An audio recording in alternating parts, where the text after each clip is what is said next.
ছুটির দিনে বাজার পরিস্থিতির খবর জানাতে চাই নোয়াখালীর পৌর বাজার সকাল থেকেই সেখানে জমজমাট বেচাকেনা এ নিয়ে আরো জানাতে সেখান থেকে যোগ দিচ্ছেন সহকর্মী সুমন ভৌমিক। সুমন, ছুটির দিনে কেমন দেখছেন বাজার পরিস্থিতি? মিলা আসলে গত 10-15 দিন আগেও যখন আমরা এই বাজারটিতে এসে লাইভ দিচ্ছিলাম তখনও জানাচ্ছিলাম যে আসলে ওই অর্থে দাম এখনো কমেনি সবজির, যেটি আমরা বিভিন্ন সময় বিভিন্ন জায়গায় খোঁজ খবর নিয়ে যেটি জানি যে অনেক সময় কৃষকরা তাদের সবজিগুলো ফেলে দিচ্ছে, বিক্রি হচ্ছে না বিদায়, কিন্তু বাজারের অনেক বেশি দামে কিন্তু এখনো পর্যন্ত বিক্রি হচ্ছে। যদি বলে থাকি যে সবজির বাজারে বর্তমানে শীতের যেসব সবজি রয়েছে সেগুলোর দাম একদম কমে যাওয়ার কথা থাকলেও কিন্তু ততটা কমেনি। ঢালাইয়ের সেরা প্রিমিয়ার সিমেন্ট।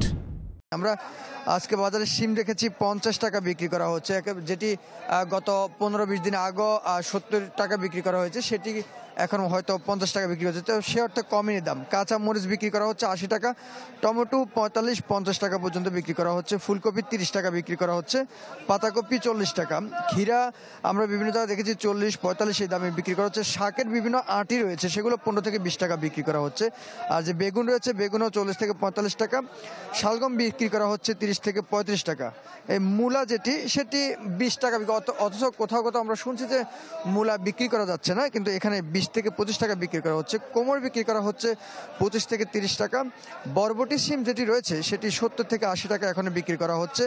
আমরা লাউ দেখতে পেয়েছি এখানে আকার বেদে 30 থেকে 80 টাকা, 120 টাকা পর্যন্ত এক একটি লাউর দাম আমরা দেখছি। তবে এই বাজারটিতে সকালবেলা যেহেতু শুক্রবার, সেক্ষেত্রে ক্রেতা আসতে একটু দেরি হয়। এখনো পর্যন্ত আমরা যেটি দেখছি যে বিক্রেতা যারা রয়েছে তারা এখনো পসরা সাজানোর চেষ্টা করছে। এখনো ওই যে পাশে যে পাইকারি যেসব দোকান রয়েছে সেখান থেকে এখনো মালামাল ক্রয় করে তারা খুচরা বাজারে নিয়ে আসছে। এমনটি এখন দেখছি 10টা নাগাদ, 9টা থেকে 10টা নাগাদ এখানে জমজমাট হয় সবচেয়ে বেশি, তখন ক্রেতার সমাগম থাকে, কারণ আজকে যেহেতু শুক্রবার বন্ধের দিন, ফলে হচ্ছে ক্রেতারা একটু অনেকটা দেরি করেই আসে। আমরা এটি প্রায় সময় দেখতে পাই এখানে যে ক্রেতারা আসেন পৌর বাজারটিতে। তবে এটি অনেক বড় বাজার।